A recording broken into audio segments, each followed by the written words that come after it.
ராதே கிருஷ்ணா.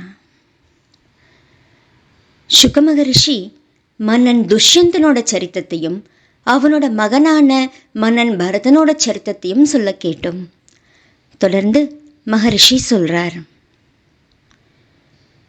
பரீட்சித், பரதனோட மகனான பரத்வாஜனோட மகன் மன்யு. அவனுக்கு பிருகத் சக்ரன், ஜெயன், மகாவீரியன், நரன், கர்கன்கிற மகன்கள்.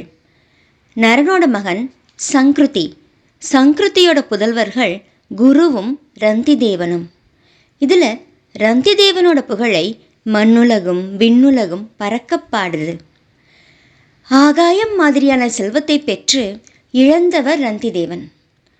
ஆகாயம் எந்த ஒரு முயற்சியும் இல்லாமல் கிடைச்சதை பெற்று மழை பெய்விக்குது. அதே மாதிரி ரந்திதேவனும் தன்னோட முயற்சி இல்லாமல் இறை அருளால் கிடைச்சதை கொண்டு மனநிறைவு அடையிறவர். கிடைச்சதையும் மற்றவங்களுக்கு கொடுத்துட்டு தான் பட்டினி கிடக்கிறவர். தனக்குன்னு எதையும் சேமித்து வச்சுக்காதவர். என்னோடதுங்கிற எண்ணம் அற்றவர். ஆனால் மிகுந்த தைரியம் படைத்தவர். இவ்வளவு இருந்தும் குடும்பத்தோட துன்பத்தை மட்டுமே அனுபவிச்சுக்கிட்டு இருந்தார். ஒரு சமயம் குடிக்கிறதுக்கு தண்ணீர் கூட இல்லாமல் 48 நாட்கள் கழிக்க நேரிட்டது. குடும்பமோ துன்பத்தில் உழலுது. பசி தாகத்தால் அவங்க நடுங்கி நிற்கிறாங்க. அது சமயம் ஒரு நாள் தற்செயலாக கொஞ்சம் நெய், பாயசம், கோதுமை, தீர்த்தம் எல்லாம் கிடைச்சது. மகிழ்ச்சி அடைஞ்ச அவங்க அதை சாப்பிட போகிறப்ப ஒரு அந்தனர் விருந்தினராக அங்கே வந்தார். எங்கேயும் எதிலையும் ஸ்ரீமன் நாராயணனையே கண்டு மகிழற ரந்திதேவன் மிகுந்த மரியாதையோடையும் ஈடுபாட்டோடையும் விருந்தினரான அந்த அந்தனருக்கு தன்னோட பங்கு உணவை கொடுத்தார். அந்த அந்தனரும் சாப்பிட்டு மகிழ்ச்சி அடைஞ்சு மன நிறைவோட போனார். பரீட்சித், அப்புறம் ரந்திதேவன் மீதமான உணவை தங்களுக்குள்ள பகிர்ந்து உண்ண நினைச்சப்ப ஒரு வேளாளன் அழையா விருந்தாளியா அங்கே வந்தான். வந்த விருந்தாளியை சாட்சாத் ஸ்ரீ ஹரியாவே நினைச்சு ரந்திதேவன் பகிர்ந்து சாப்பிட நினைச்ச உணவுல ஒரு பங்கை அவனுக்கு கொடுத்தார். அந்த வேளாளன் சாப்பிட்டு போனதும் மற்றொரு விருந்தாளி நாய்கள் சூழ அங்கே வந்தான். பசியில துடிக்கிற தனக்கும் தன்னோட நாய்களுக்கும் உணவு வேண்டினான். உடனே ரந்திதேவர் மிகுந்த மரியாதையோடையும் ஆதரவோடையும் தன்கிட்ட பாக்கியிருந்த அன்னத்தை அவன்கிட்ட கொடுத்துட்டு தன்மயமாகி அந்த நாய்களையும் அதோட எஜமானனையும் வணங்கினார். வந்த நாய்களும் அதோட தலைவனுமே கூட பகவானோட ஸ்வரூபமேங்கிற எண்ணமுடையவர் ரந்திதேவன். இப்போ ஒருத்தர் மட்டுமே அருந்துறதுக்கான குடிநீர் மட்டும்தான் மீதம் இருந்துச்சு. அந்த தண்ணீரை மட்டுமாவது தங்களுக்குள்ள பகிர்ந்து குடிக்கலாம்னு நினைச்சப்ப அங்கே ஒரு சண்டாளன் வந்து, நீச்சனான எனக்கும் கொஞ்சம் நீர் தாங்கன்னு வேண்டினான். அவனோட பரிதாபமான குரலை கேட்ட ரந்திதேவன் தயவினால மனம் கசிஞ்சு இனிமையாக பேசினார். அணிமாதி எண்பகை சித்திகளை பகவான் கிட்ட இருந்து வேண்டி பெற நான் விரும்பலை. ஆனால் நான் விரும்புறது ஒன்று இருக்கு. அது அத்தனை ஜீவராசிகளுக்குள்ளேயும் நானே இருந்து அவற்றோட துன்பங்கள் அத்தனையும் நானே ஏற்கணும். அதனால் மற்ற யாரும் துன்பம் பெறாமல் இருக்கணும். நீரருந்தி உயிர் பிழைக்கணும்னு விரும்புகிற இந்த ஜீவனுக்கு இந்த சிறிதளவு நீரை கொடுக்கறதுனால அவனோட உயிர் பிழைக்கட்டும். இதனால் என்னோட பசி, தாகம், மன அயர்ப்பு, உடல் சோர்வு, பரிதாப நிலை, உடல் வருத்தம், மன வருத்தம் மற்றும் அறியாமை, மயக்கம் அத்தனையும் நீங்கிடுச்சு. நான் இன்ப நிலை அடைஞ்சேன். இப்படி சொல்லிட்டு தண்ணீர் இல்லாமல் தான் பிழைச்சிருக்கிறது அரிதுனாலும் மிகுந்த மன உறுதியும் இயல்பாவே கருணை உள்ளமும் கொண்டவரான ரந்திதேவன் தன்கிட்ட மீதமிருந்த தண்ணீரை அந்த சண்டாளன் கிட்ட கொடுத்தார். இதுவரைக்கும் அழையா விருந்தாளிகளாக வந்த அந்த 4 பேருமே உண்மையில் பகவானோட மாயையோட பல்வேறு திருமேனிகளே. அந்த அரசனோட தன்னிகரற்ற கருணையை சோதித்து அறிஞ்சதுக்கப்புறம் அடியார்களோட விருப்பங்களை நிறைவேற்றி அருளுற மூவுலக அதிபர்களான பிரம்மதேவர், ஸ்ரீமன் நாராயணன், பரமசிவன் 3 பேரும் அவங்க எதிரில் தோன்றினாங்க. எதிலேயும் ஒட்டுதல் அற்றவரும் பற்றற்றவருமான ரந்திதேவன் அவங்களோட திருவடிகளை வணங்கினார். ஈடு இணையற்ற பக்தி யோகத்தால தன்னோட மனசை பகவான் ஸ்ரீமன் நாராயணன் கிட்டேயே தன்மயமாக்கி இருந்ததுனால அவங்க கிட்ட எதையுமே கேட்கல. பரீட்சித், இறைவனை தவிர வேறு எதிலையுமே விருப்பம் இல்லாத அவர் தன்னோட மனசை முழுமையாக பகவான் கிட்டேயே ஒப்படைச்சிருந்தார்.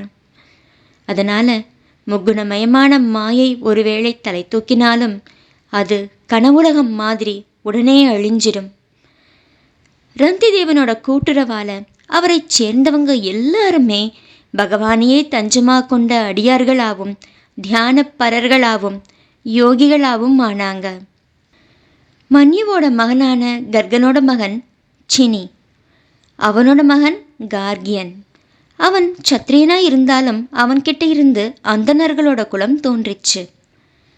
மகாவீரியனோட மகன் துரிதக்ஷயன். இந்த துரிதக்ஷயனுக்கு திரையாருணி, கவி, புஷ்கராருணின்னு 3 புத்திரர்கள் பிறந்தாங்க.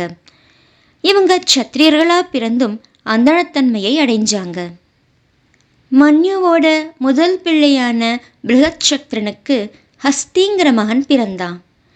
இவன்தான் ஹஸ்தினாபுரத்தை நிர்மாணித்தவன். ஹஸ்திக்கு அஜமீடன், த்விமீடன், புருமீடன்னு 3 புத்திரர்கள். அஜமீடனோட வம்சத்தில் பிறந்த பிரியமேதன் முதலானவங்க அந்தணர்கள் ஆனாங்க. அஜமீடனுக்கு பிருகதிஷுன்னு ஒரு மகன் பிறந்தான். இவனோட மகன் பிருகத்தனு. இவனோட மகன் பிருகத்காயன். இவனுக்கு ஜெயத்ரதன் மகனா பிறந்தான். ஜெயத்ரதனோட மகன் விசதன். இவனுக்கு சேனஜித் பிறந்தான். இவனோட மகன்கள் ருச்சிராஸ்வன், திருடஹனு, காசியன், வத்சன். ருச்சிராஸ்வனோட மகன் பாரன். இவனோட மகன் பிருதுசேனன். பாரனோட மற்றொரு மகன் நீபன். இவனுக்கு 100 பிள்ளைகள். இந்த நீபன் சாயாசுக்கரோட மகள் கிருத்வியை மணந்து பிரம்மதத்தன்கிற மகனை பெற்றெடுத்தான். பிரம்மதத்தன் பெரும் யோகி. அவன் தன்னோட மனைவியான கவிங்கிற வாக்தேவதையான சரஸ்வதி கிட்ட விஸ்வக்சேனன்கிற மகனை பெற்றான். மகா யோகியான அந்த பிரம்மதத்தன் தான் ஜைகஷவ்யங்கிற முனிவரோட உபதேசத்தினால யோக சாஸ்திரத்தை தோற்றுவிச்சார். இவரோட மகனான விஸ்வக்சேனனோட மகன் உதக்ஸ்வனன். இவனோட மகன் பல்லாதன். இவங்க எல்லாருமே பார்கதீஷுவோட வம்சத்தில் தோன்றினவங்க. ஹஸ்தியோட மகனான விமீடனுக்கு யவீனரன்னு ஒரு மகன். இவனோட மகன் கிருத்திமான். கிருத்திமானோட மகன் சத்யதிருதி. இவனோட மகன் திருடநேமி. திருடநேமியோட மகன் சுபார்ஸ்வன். சுபார்ஸ்வன் மகன் சுமதி. சுமதியோட மகன் சன்னதிமான். இவனோட குமாரன் கிருதி. இந்த கிருதி ஹிரண்யநாபர்கிட்ட இருந்து யோகசாஸ்திரத்தை கற்றுக்கிட்டு பிராச்சிய சாமாங்கர ருக்குகளில் 6 சம்ஹிதைகளை பிரித்து கூறினார். கிருத்தியோட புத்திரன் நீபன். நீபனோட மகன் உக்ராயுதன். இவனோட மகன் க்ஷேம்யன். க்ஷேமேனோட மகன் சுவீரன். சுவீரனோட புதல்வன் ரிபுஞ்சயன். ரிபுஞ்சயனோட மகன் பகுரதன். ஹஸ்தியோட 3வது மகனான புருமிடனுக்கு மக்கட்பேறு இல்லை. ஹஸ்தியோட முதல் மகனான அஜமீடனோட 2வது மனைவி நளினி. நளினியோட வயிற்றில் நீலன் பிறந்தான். நீலனோட மகன் சாந்தி. சாந்தியோட புத்திரன் சுசாந்தி. இவனோட பிள்ளை புருஜன். இவனுக்கு அர்க்கன் பிறந்தான். அர்க்கனோட புத்திரன் பர்மியாஸ்வன். இவனுக்கு முத்கலன், யபீனரன், பிருகதிஷு, காம்பில்யன், சஞ்சயன்னு 5 புதல்வர்கள் இருந்தாங்க. ஒரு நாள் பர்மியாஸ்வன் தன்னோட புதல்வர்கள் கிட்ட, என்னோட இந்த 5 புத்திரர்களே 5 தேசங்களையும் ஆட்சி புரியறதுல திறன் படைச்சவங்கன்னு சொன்னான். அதனால் இவங்க பஞ்சாலர்கள்ங்கிற பேரில் புகழடைஞ்சாங்க. இந்த 5 பேரில் உத்கலன் கிட்ட இருந்து மௌத்கல்யங்கிற பிராமண கோத்திரம் தோன்றிச்சு. பர்மியாஸ்வனோட புத்திரனான உத்கலன் கிட்ட இருந்து திவோதாசன்கிற ஒரு ஆண் குழந்தையும் அகல்யாங்கிற ஒரு பெண் குழந்தையும் பிறந்தது. இந்த அகல்யை கௌதம மகர்ஷி மணந்துகிட்டார். இவங்களோட புதல்வர் சதானந்தர். சதானந்தரோட புதல்வனான சத்யதிருதி தனுர்வேதத்தில் கை தேர்ந்தவன். இவனோட மகன் சரத்வான். ஒரு நாள் ஊர்வசியை பார்த்து காமுற்ற சரத்வானோட வீரியம் அஸ்வபாலம்ங்கிற நாணற்காட்டில் விழுந்தது. அதில் இருந்து நல்லழகு படைச்ச ஒரு ஆணும் ஒரு பெண்ணும் ரெட்டையர்களாக தோன்றினாங்க. வேட்டையாட போன சந்தனு மன்னன் அந்த குழந்தைங்க மேலே கருணை கொண்டு தன்னோட எடுத்துட்டு வந்தான்.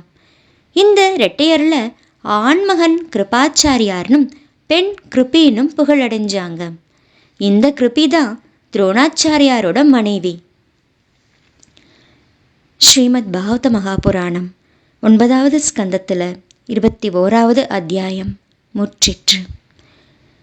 சர்வம் கிருஷ்ணார்ப்பணம்.